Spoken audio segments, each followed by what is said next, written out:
जय सिया राम।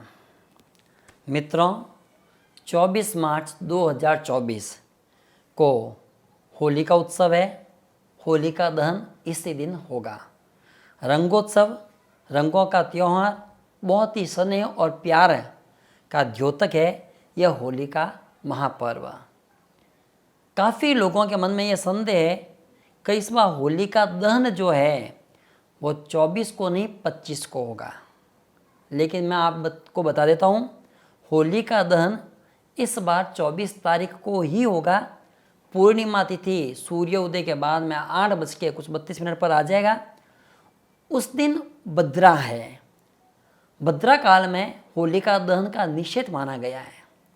इसलिए आप जो भी होलिका दहन में जो है सम्मिलित होने वाले हैं, होलिका दहन रात्रि 11:15 के बाद से शुरू होकर के रात्रि 12:20 के मध्य ही ये कार्य किया जाए। 11:15 रात्रि से लेकर के 12:20 1 घंटा और 5 मिनट का यह सुयोग रहेगा। इसलिए होलिका दहन का कार्य इसी काल में, इसी शुभ अवसर में, इसी उचित मुहूर्त में ही किया जाए। होली का त्यौहार या होली की जो रात होती है उसे कहा जाता है मोहरात्रि। मोहरात्रि का नाम है। मोहरात्रि मतलब मोहग्रस्त लोगों को जो है मोह से हटाने वाली रात्रि है। यह हिंदू पंचांग के अनुसार, हिंदू मान्यता के अनुसार, हिंदू धर्मशास्त्र के अनुसार 3 प्रमुख रात्रियां होती है: काल रात्रि, महारात्रि, मोहरात्रिश्च। दुर्गा सप्तशती में इसका वर्णन मिलता है हमें। काल रात्रि दीपावली की रात होती है, महारात्रि शिवरात्रि होती है और मोहरात्रि होलिका की रात को कहा जाता है, जिसमें हम होली का उत्सव मनाते हैं, होली का दहन करते हैं वो वाला। ये होली का दहन, इसकी जो पीछे मान्यता वो तो आप सभी जानती होंगे, भक्त प्रहलाद वाली जो कहानी है वो। लेकिन ज्योतिष में इस दिन का बहुत ही विशेष महत्व है और पूरे साल में केवल एक ये रात होती है जिसमें हर व्यक्ति अपने खुद के लिए जो भी हमारे ऊपर कोई भी नकारात्मक ऊर्जा है या हमारे परिवार या कुटुंब के किसी सदस्य के ऊपर कोई नकारात्मक ऊर्जा है या नकारात्मक ग्रहों का प्रभाव है, उनको अपने आत्मरक्षा के लिए जो विधान, जो नियम, जो कार्य करने हैं वो इसी रात्रि में ही होता है, अन्यथा नहीं होता है। यहाँ तो जिन लोगों के शारीरिक या मानसिक पीड़ा है अभी वर्तमान में चल रही, चाहे शारीरिक पीड़ा हो चाहे मानसिक पीड़ा हो, आदि व्याधि कोई भी हो, उन लोगों को होलिका दहन के समय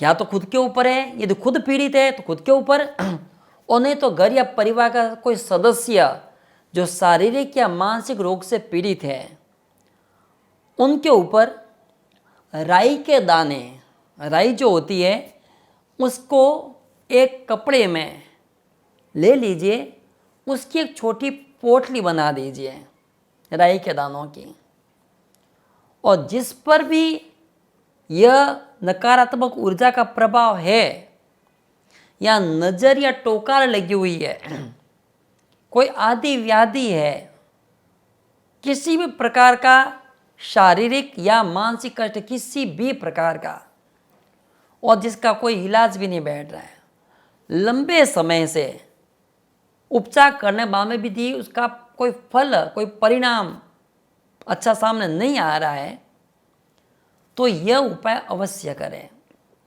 तो मैंने बताया आपको, एक छोटे से कपड़े में राई के कुछ दाने ले लीजिए, उसकी पोटली बना दीजिए, और जिसके ऊपर नकारात्मक प्रभाव है उसके ऊपर आप 7 बार एंटी क्लॉकवाइज, घड़ी की उल्टी दिशा में उससे घुमाइए। जैसे मैं आपको बता रहा हूँ इस तरीके से 7 बार घुमानी है।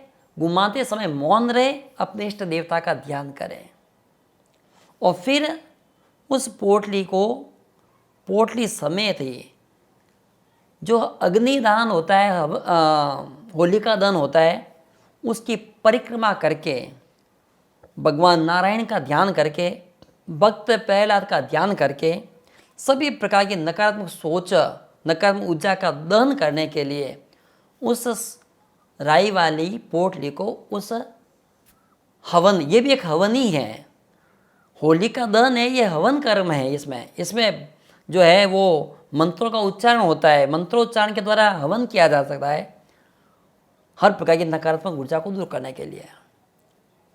तो उस पोटली को, उसको अंदर जला दीजिए, दहन कर दीजिए और भगवान नरसिंह देव से, भगवान प्रहलाद से, भगवान नारायण से प्रार्थना कीजिए कि हमारे ऊपर जो भी नकारात्मक ऊर्जा का प्रभाव है, नकारात्मक ग्रहों का प्रभाव है, कोई ऐसी दशा चल रही है जिसमें आप पीड़ित है, शारीरिक कष्ट से पीड़ित है, तो उन सभी प्रकार के कष्टों से दूर होने के लिए ईश्वर से प्रार्थना कीजिए। ये होली का त्यौहार, ये होली का पर्व, ये रंगोत्सव आपके जीवन में सब प्रकार के रंगों की खुशियाँ लेकर के आए, आपका जीवन बहुत ही सुखदायक, शांतिदायक और आनंददायक हो, ऐसी मेरी प्रार्थना है। धन्यवाद। जय श्री राम।